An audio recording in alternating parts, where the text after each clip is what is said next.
नमस्कार, मी आरोग्य सल्लागार सुनीता सांगळे, मानवी खूप खडकसरून बोलत आहे आणि आज मी तुम्हाला काही गोष्टी सांगणार आहे.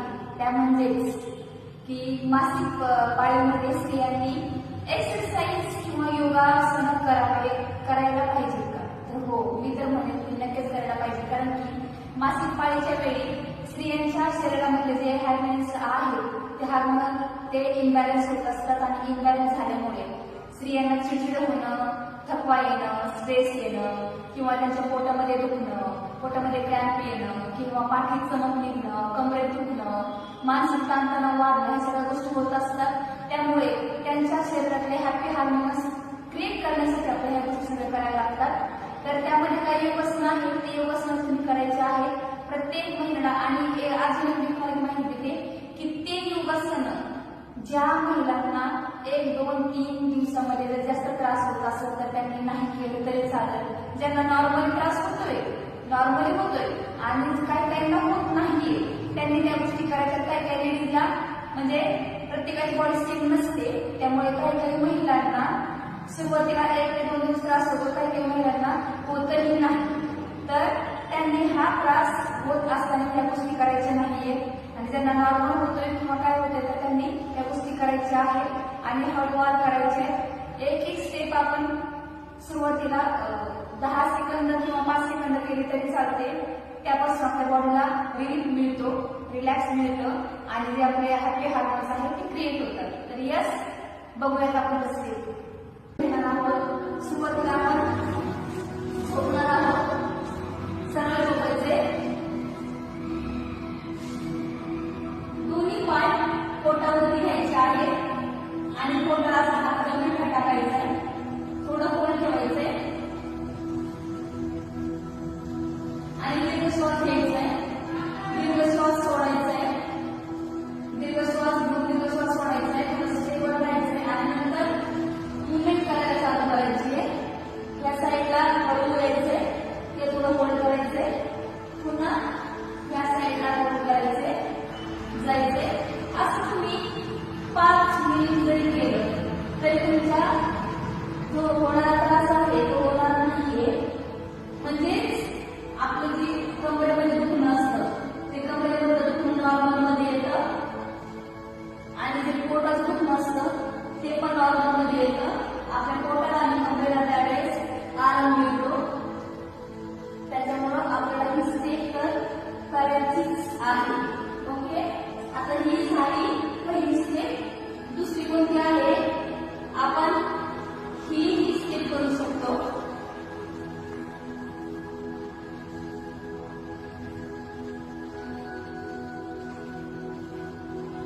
कारण की या स्टेपनी तुमच्या कमरेचा, पाठीचा आणि मानेचा कसलाही गंभीर त्रास असेल तरी तो नॉर्मली होऊन जातो. तर ही स्टेप आपल्याला जास्त काळ करायची नाहीये.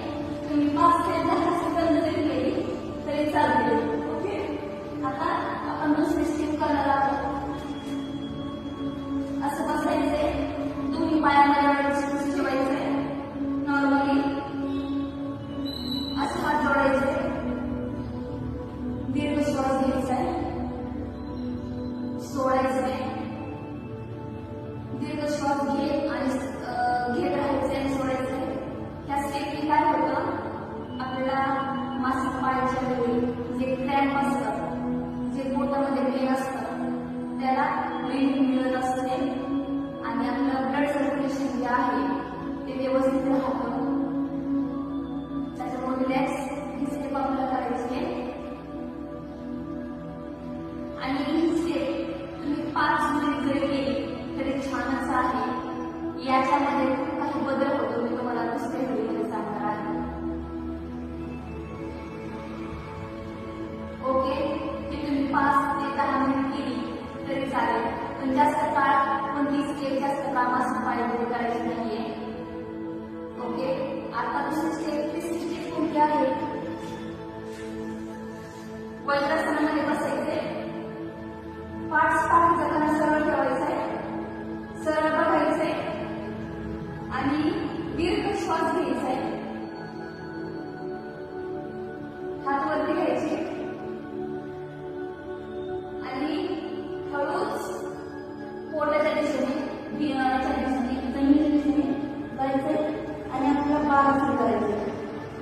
हे बालासन पण तुम्ही 2 ते 3 मिनिट करू शकता. या बालासनाने काय होतं, जो आपला बॉडी पेन किंवा पोटात दुखण्याचा त्रास जो असतो त्याच्यावर प्रेशर पडतो आणि आपल्या पोटाला रिलीफ मिळते.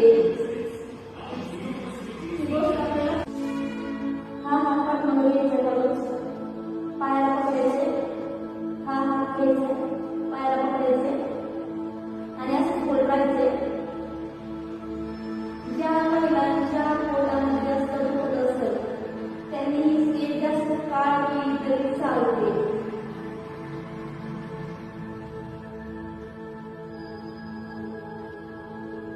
ओके, आता वरती यायचंय सरळ. तुम्ही मांडरासन ही करू शकता. मांडरासन म्हणजे काय, दोन्ही पायांमध्ये अंतर ठेवायचे, दोन्ही हातामध्ये अंतर ठेवायचे, वरती बाजूने श्वास घ्यायचा आहे,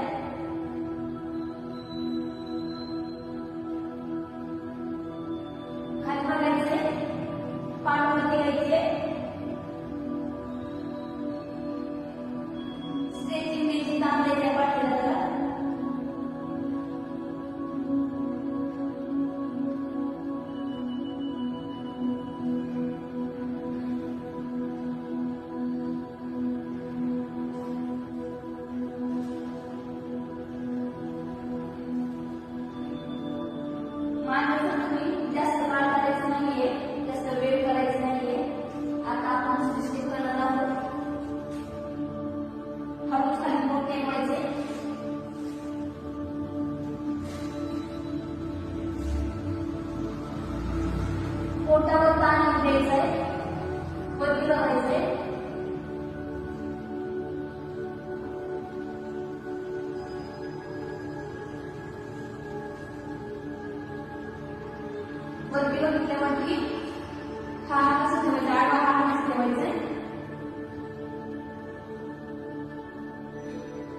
घ्यायचा आहे, श्वास सोडायचा आहे.